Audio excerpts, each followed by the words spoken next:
बिल्कुल मेन बात ये है जो आपने कहा कि बाबा साहब की जो सोच थी कि हर आदमी चाहे वो पढ़ा लिखा हो या अनपढ़ हो, गांधीवाद जो सोच इनकी है कि पढ़ा लिखा ही आदमी सब कुछ कर सकता है, ऐसा नहीं है।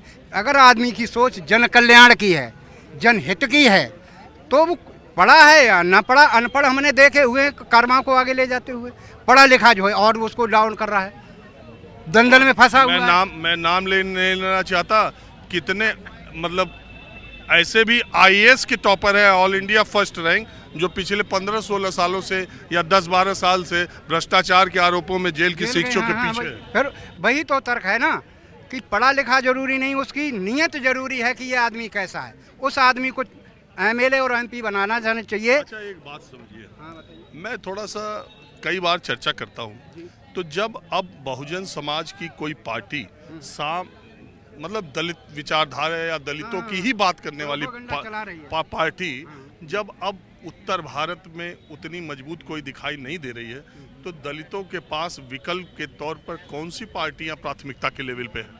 देखिए, सबसे पहले दलित भाइयों को हर सप्ताह, चाहे बुध विहार हो या कोई कमेटी हॉल हो, वहाँ संगठित होके अपने विचार रखो। विचार रखने के बाद उसके बाद जो उसकी समीक्षा करिए कि आखिरकार हमारे हित में और अहित में कौन है।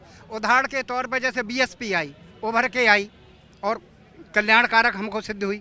हमारे साथ केवल अन्याय नहीं हुआ, हमारा शोषण नहीं हुआ, इतना हुआ बीएसपी में। मलाई जो कुछ रही कि लोगों ने खाई वो सार्वजनिक है। रही इस बात की कि अब इस पार्टी को जिंदा कैसे किया जाए, इस पर पुनर्विचार होना चाहिए। और पुनर्विचार में जो मैं बता रहा हूँ, चाहे बुध विहार हो या कमेटी हॉल हो, उसमें हर सप्ताह मीटिंग हो और मीटिंग के बाद जो समीक्षा हो और समीक्षा से जो रिजल्ट निकले उसका परिणाम ये होना चाहिए। हमारे जो चंद्रशेखर भाई है या बामन मेश्राम है, इन लोगों को हमें बुला के इस बात की तहदीद करानी चाहिए कि इस समय जो भारत का संविधान है वो खतरे में है, समाज गुलामी की तरफ जा रहा है और आप जो है डिवाइडेशन में है। आप कहाँ जा रहे हो, कहाँ ले जा रहे हो हमको? क्या आप बात करिए डिवाइडेशन, हमारा वोट कहाँ जा रहा है बताओ? समाज की बेटी को, आयरन लेडी को खत्म करने की बात करता है बामन मेश्राम, वो समाज को आगे ले जाएगा। कैसी बात कर रहे हो? एक के बाद एक इनकी बात होने दीजिए, फिर आप अपनी बात रखिए। मैं सुनो तो, अरे सुनो तो बामन मेश्राम को खत्म करने की बात कर रहे हो। इनकी बात तो हो जाने दो यार। मैं कह रहा हूँ, मेरी समझ में नहीं आ रहा। मेरा कहने का मतलब चाहे बामन मेश्राम जी हों चाहे चंद्रशेखर जी हों, हमें बैठा के ये समझाना चाहिए कि हमारा वोट जब तक एक तरफ नहीं जाएगा, जब तक हम डिवाइडेशन रहेंगे। एक मिनट एक बात, मेरी बात सुनिए। जब तक आपको ऐसा लगता है हाँ। कि अब दलित समाज को उत्तर भारत में, देखिए मध्य प्रदेश में कितनी ताकतवर थी बीएसपी, मध्य प्रदेश में उसे एक सीट नहीं मिली, एमपी में राजस्थान में 2 सीटें उसकी मिली हैं और वो दोनों कैंडिडेट्स बहुत मजबूत थे। मैं वहाँ गया था उन दोनों जगहों पर। तो आपको ऐसा लगता है कि दलित समाज को मायावती जी से ऐसा उनसे उम्मीद अब थोड़ी होती जा रही है और नए चेहरों पर बढ़ता जा रहा है? हम देखिए उसका मेन कारण क्या है। जो सीट वाली बात कर रहे हैं, लाओ मैं चैलेंज से कर दूं, जिस दिन ईवीएम खत्म होगी बैलेट आएगा, माया को और बीएसपी को रोकने वाला इस हिंदुस्तान में पैदा ही नहीं हुआ। वोट कहीं नहीं बिखरा हुआ है और एक ही जगह है। मेन चीज़ क्या है कि हमारा वोट आड़ में जाता, हमको पता ही नहीं लगता किधर गया। और जो घोषणा की जाती है केंद्र सरकार की, मेरी इतनी सीटें आ रही, उससे ज़्यादा आती है उसकी। मतलब बताओ, जहां आपका एक वोट नहीं वहां 65% वोट आपका निकलना क्या कहता है? वोटों का खतरा है, ईवीएम को हम गलत मान रहे हैं। तो ये राजनीतिक पार्टियां चुनाव का बहिष्कार क्यों नहीं करती? किसका? चुनाव का। अगर सारी कांग्रेस पार्टी, बसपा, समाजवादी पार्टी चुनाव हारने के बाद ईवीएम पे आरोप लगाती है, जब उन्हें ये पता है, ये मानते हैं कि चुनाव ईवीएम में घपला है, तो फिर चुनाव का बहिष्कार कर दो, चुनाव ही मत लड़ो। क्या एक बीजेपी अकेली शासन कर लेगी? इलेक्शन कमीशन को मजबूर होकर के बैलेट पेपर से चुनाव कराया जाएगा। लेकिन हम सिर्फ क्या, अरे सुनिए, हम सिर्फ अपनी नाकामी को छुपाने के लिए, अपनी नाकामी को छुपाने के लिए बहुजन और ओबीसी के नेता ईवीएम पर आरोप लगाते हैं। आप ये देखिए, बीजेपी का प्रधानमंत्री, गृह मंत्री और उनके सारे जितने मंत्री है गली गली मोहल्ले मोहल्ले में काम करते हैं। कैसे हमें वोट मिल जाएगा? वो दुख सुख में खड़े हैं और आप है ना घर में बैठ के ईवीएम पे बैठ के व्हाट्सएप चला करके सोचते हो कि हमने समाज को जागरूक कर दिया। मैं नहीं मानता। बाबा साहब ने कहा था, अरे हमारी सुनिए, काफी हो गई। अरे आप बोलिए, बोले थे। ठीक है। हम ये कह रहे हैं जब तक समाज जातियों में बटा रहेगा, मूंचों पे ताव देकर द ग्रेट कहेगा, तो पासी, कुमार, खटीक जितने भी हमारे 80 भाई हैं, क्या वे ग्रेट नहीं है? कैसे समाज को जोड़ोगे? आप किसी हम जब तक हम एकजुट होकर के और आने वाली पीढ़ी के लिए अच्छे विचार लेकर के लोगों को समझाने के लिए नहीं जाएंगे। अच्छा, आप मेरी बात सुनिए।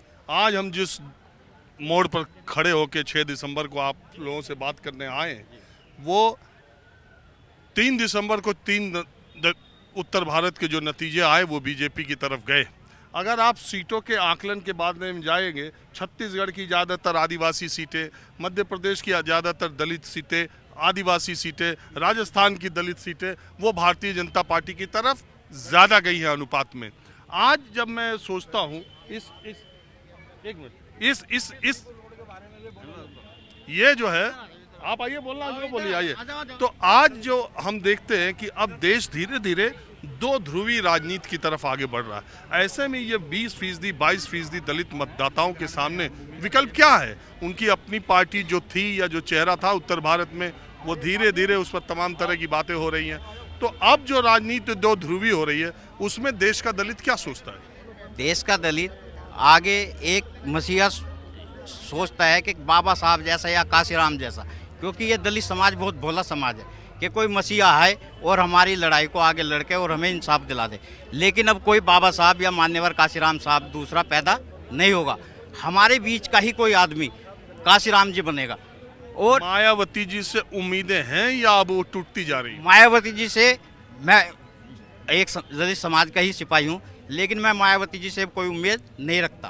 क्यों नहीं रखता? कि अगर मायावती जी को बहुजन समाज को ऊपर उठाना है तो अपना नेतृत्व किसी युवा साथी को सौंपना होगा, चाहे वो अपने भतीजे आकाश आनंद को ही सौंप दे। वो तो सौंप दिया है।